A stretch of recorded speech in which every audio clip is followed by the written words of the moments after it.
Have you ever been there, looking at a menu or just chatting, and you pause thinking, should I say I prefer coffee or is it I'd rather have coffee? Mm. Or maybe I would prefer to stay in tonight. It's one of those little corners of English grammar, isn't it? Can make you second guess yourself. Oh, absolutely. It seems simple, just saying what you like, but getting the difference between prefer, and would rather, well, it can trip people up. Getting those nuances right is key to sounding natural. Exactly. And that's precisely what we're diving into today. We've gathered quite a bit of material to really unpack these three phrases. Yeah. Our mission, really, is to go beyond just listing rules. We want to give everyone listening a real feel for when and how to use each one so you can state your preferences confidently, clearly. Think of it as mastering this specific little zone of English. Right. We're aiming to break down the grammar, the structures, in a way that actually sticks. Lots of examples, hopefully leading to some aha moments. Okay, let's dive in. Starting with the most, I guess, general one, prefer. When do we typically use this? Prefer is kind of your go-to for general likes and dislikes. Things you generally favor, not necessarily linked to a specific choice right now. It's more about your habits or overall tastes. Okay, so general inclinations. Got it. What are the main ways we build sentences with prefer? The structures. Well, one very common structure is prefer something to something else. And those somethings are nouns. Right. Like, I prefer dogs to cats, a general preference. Simple enough. Noun compared to noun, using to. What's another common pattern? Another really frequent one uses verbs, but in the ing form, the gerund. So the structure is prefer doing something to doing something. Comparing activities. Exactly. For instance, I prefer reading to watching TV. Again, it's a general preference for one activity over another. Okay, activities using the ing form. Now, I remember something about using infinitives. Can we use the base verb form with prefer? Yes, you can. And this involves rather than. The structure is prefer to do something rather than do something. Notice the first verb uses to plus the infinitive, but the second verb, after rather than, is the bare infinitive. Just the base form, no to. Okay, give me an example. Sure. I prefer to drive rather than take the train. Okay. See? To drive, but just take. Okay. That bare infinitive after rather than, that's a key detail. Need to remember that. Is there any flexibility with verbs after prefer? Yes, actually there is. Sometimes, especially when you're talking about a general habit or maybe a life choice, prefer can be followed by either the gerund, the ing form, or the to infinitive. And the meaning is, well, pretty much the same. Really? Yeah, you could say, I prefer working from home, or I prefer to work from home. Both sound quite natural and generally convey the same idea. That's useful, a bit of breathing room there. And what if I just want to say I like one thing more than another without explicitly comparing it right then? You can use the pattern prefer something to another.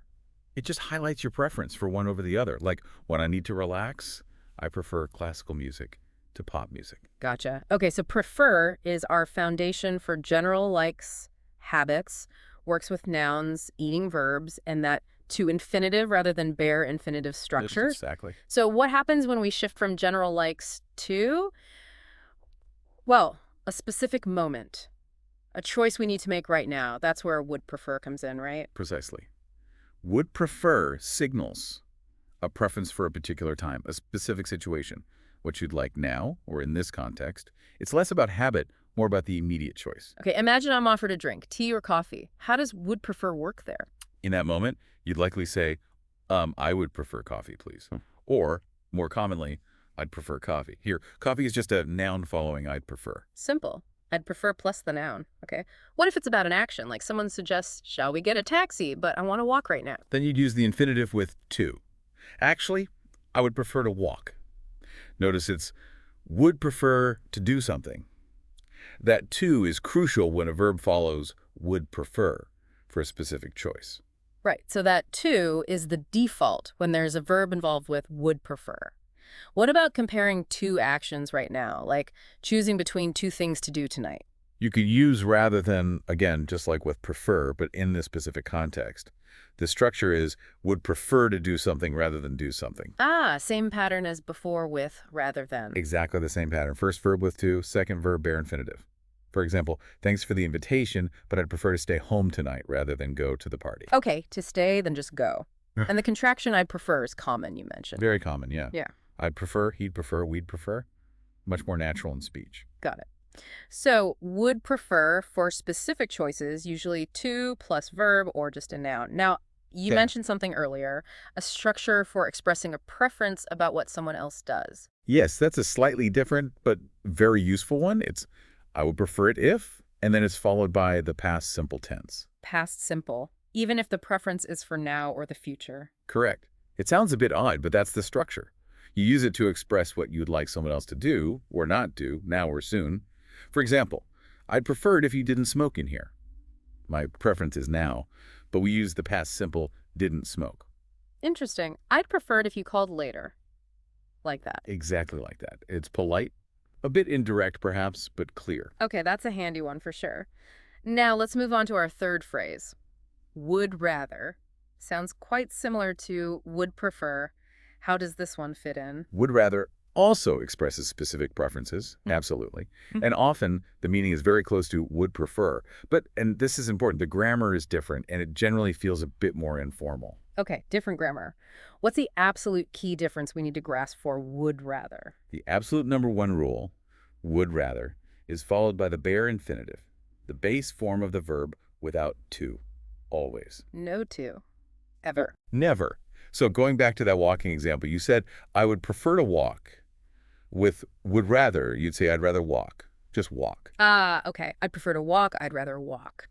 That distinction is crystal clear and super important. What about comparing two actions using would rather? Right. For comparisons, the structure is would rather do something than do something. Notice two key things here. Okay. First, the comparison word is than, not to, or rather than. Right. Than. Second, both verbs are in the bare infinitive.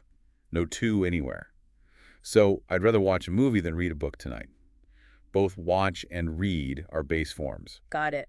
Would rather, bare infinitive, compare with than, second verb, also bare infinitive. And you said it's more informal? Generally, yes. You hear would rather a lot in everyday casual conversation. It just flows naturally when chatting with friends or family. Makes sense. Useful for sounding natural. How about making would rather negative? If I don't want to do something. Simple. You just put not right after rather, so I'd rather not go out tonight, or I'd rather not discuss it. Straightforward. Not comes between rather and the verb. Okay. Now, can would rather also be used to talk about preferences for other people's actions, like would prefer it if? Yes, it can. And the structure is parallel, but different. It's, I would rather you did something. Notice again, the verb referring to the other person's action is in the past simple. Past simple again, just like would prefer it if. Exactly. So, I'd rather you didn't drive so fast. My preference is now Yeah. about your current or future driving, but we use didn't drive. Okay, so I'd rather he called tomorrow instead. Perfect. That's the structure. Expressing a preference about someone else's action using the past simple. And the negative for that structure, if I'd rather someone didn't do something. The not goes in the second clause with did not or didn't plus the base verb. So he'd rather you didn't mention his age. Right. The negation attaches to the verb describing the other person's action. Okay, this is complex but logical. What if the preference is actually about the past? Something I wish had happened differently. Ah, good question.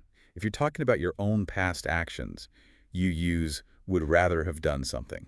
That's the perfect infinitive.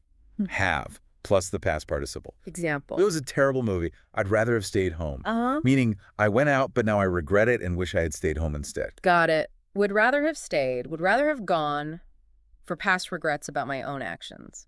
And if the regret is about someone else's past action. Then you use would rather someone had done something. This uses the past perfect tense. Had plus the past participle. Okay. For example, I'd rather you hadn't told Sarah about the surprise party.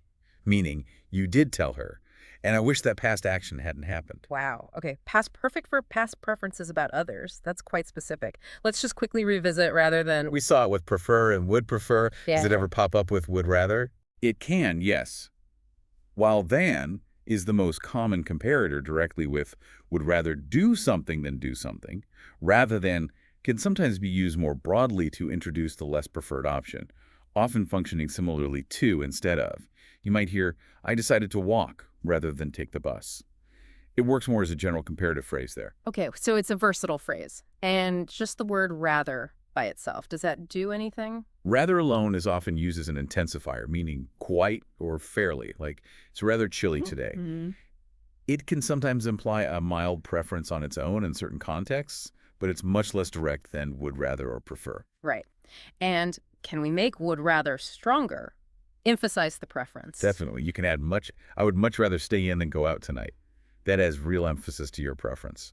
Excellent. Okay, wow, we've definitely gone deep. This clarifies so much. Let's try a super quick summary of the main takeaways, just the absolute essentials. Good idea. So number one, prefer is for general preferences. Can use to infinitive or ing. Compares with to or rather than. Got it. General. Then would prefer. Specific preferences right now, usually followed by to infinitive or a noun, compares using rather than, feels a bit more formal. Specific to infinitive rather than. Okay.